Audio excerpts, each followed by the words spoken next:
Hacking has increasingly become what governments consider a legitimate investigative tool. They use the same methods and techniques as criminal hackers. And what this means is they will try to remotely take over your device.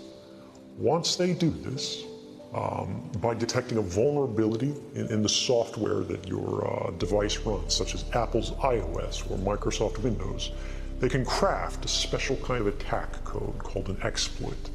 They then launch this exploit at the vulnerability on your device, which allows them to take total control of that device. Anything you can do on that device, the attacker, in this case the government, can do.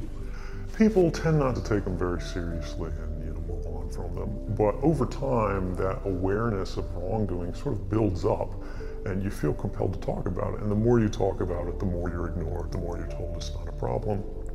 Until eventually you realize that these things need to be determined by the public, not by somebody who is simply hired by the government. They can read your email, they can collect every document, they can look at your contact book, they can turn the location services on, they can see anything that is on that phone instantly and send it back home to the mothership. They can do the same with laptops. When you're in positions of privileged access, like a systems administrator for these sort of intelligence community agencies, you're exposed to a lot more information on a broader scale than the average employee. And because of that, you see things that may be disturbing, but over the course of a normal person's career, you'd only see one or two of these instances. When you see everything, you see them on a more frequent basis.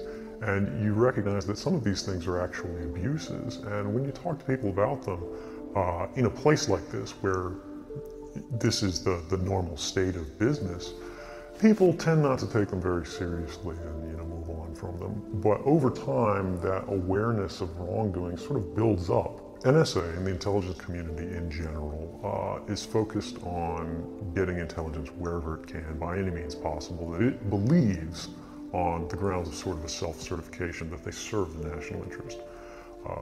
Originally, we saw that focus very narrowly tailored as foreign intelligence gathered overseas.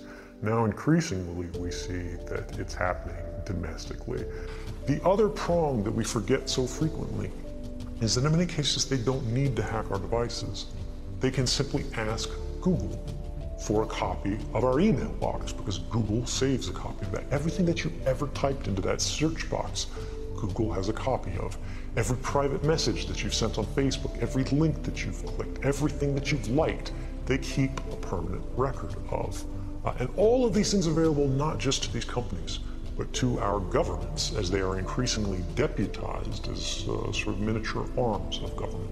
And to do that, the NSA specifically targets the communications of everyone. It ingests them by default. It collects them in its system, and it filters them, and it analyzes them, and it measures them, and it stores them for periods of time, simply because that's the easiest, most efficient, and most valuable way to achieve these ends. So while they may be intending to target someone associated with a foreign government or someone that they suspect of terrorism, they're collecting your communications to do so. Any analyst at any time can target anyone, any selector anywhere.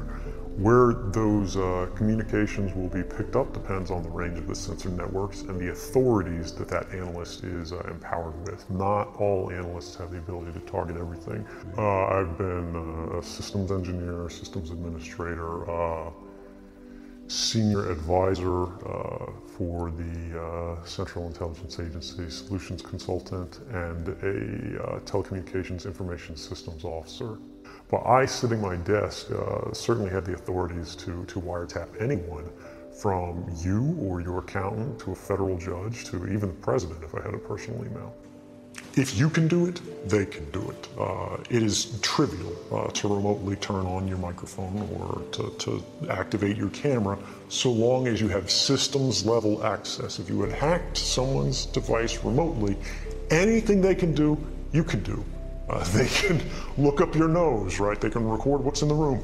The screen may be off as it's sitting on your desk, but the device is talking all of the time. I don't think that's especially surprising. There was a story published in the New York Times, actually reporting on a study in February of 2018, and it was also done in the Washington Post a few months prior to that, about the record of electoral interference. And they looked at the history of Russia and the Soviet Union and electoral interference by intelligence agencies. And they found, I think, 36 different cases of electoral interference over roughly the past 50 years. But then they also looked at the United States intelligence services and found that we had interfered in foreign elections at 81 different times. Now, this is not to say one is better than the other. It's not about that. It's about budget, it's about capability. I think everyone would agree, probably including the Russian president himself, that he is an authoritarian leader. I think the Russian government broadly does not have a good record on human rights, and that hasn't changed. I think that the public is owed an explanation of the motivations behind the people who make these disclosures that are outside of the democratic model. When you are subverting the power of government, that's a fundamentally dangerous thing to democracy. And if you do that in secret consistently, as the government does when it wants to benefit from a secret action that it took, it'll kind of give its officials a mandate to go, hey, tell the press about this thing and that thing, so the public is on our side. But they rarely, if ever, do that when an abuse occurs. That falls to individual citizens. But what we do see from this is that what happened in 2016 actually was not unusual from the perspective of intelligence agencies. This is what they believe they are hired to do. What we have to do is find out how to secure our systems against the attacks that we know are inevitable. But they're typically maligned. It becomes a thing of these people are against the country, they're against the government. But I'm not. I'm no different from anybody else. I don't have special skills. I'm just another guy who sits there day to day in the office, watches what's happening, and goes, this is something that's not our place to decide. The public needs to decide whether these programs and policies are right or wrong. I was intentionally charged, as every major whistleblower in the last decades has been, with a very particular crime. This is a violation of the Espionage Act of 1917. And this is a law that is explicitly designed to prohibit a meaningful defense in court. This law is used against people the only thing that they've done, and this is by the government's own terms, the only thing the government accuses people defending themselves against this charge have done is that they have told something to a journalist that the government considers classified. And I'm willing to go on the record to defend the authenticity of them and say, I didn't change these, I didn't modify the story. This is the truth, this is what's happening. You should decide whether we need to be doing this. That is the whole of the crime. They don't consider whether it was good or bad. They don't consider whether or not it caused harm. Simply, did you tell something classified to a journalist? If you did, the jury is not allowed to consider. In fact, they're explicitly forbidden from considering why you told journalists. They are explicitly forbidden from considering, did it result in a public benefit, right? Did it further the public interest? Instead, they simply say, did you tell a journalist something classified?